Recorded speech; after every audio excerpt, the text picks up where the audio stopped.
a lover of Nigerian meat pie or a lover of Nigerian chicken pie or even sausages, any of this pie recipe, then these tips will be very, very useful to you. Tip number one, your flour and butter ratio is 1:2. Now, when adding butter to your flour, make sure it is 1:2. If you are going for 500 gram of flour, then you are going for 250 gram of butter.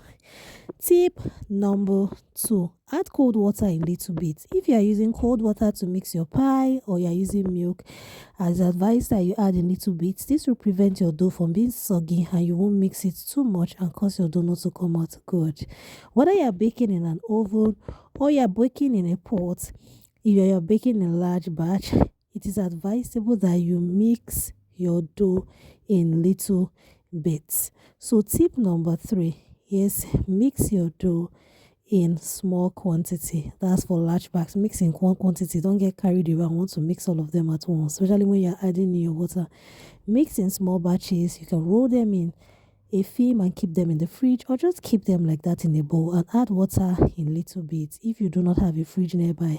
Once you are ready to roll, don't mix in large quantity and set aside. It will affect your meat pie not to come out looking this perfect.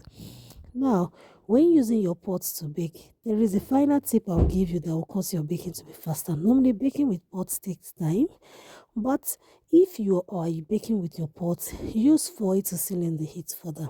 You are normally going to cover your pot, but I advise you to use foil to seal in the heat further. It will make you bake faster and your meat pie will come out looking better. Thank you so much for stopping by. See you next time.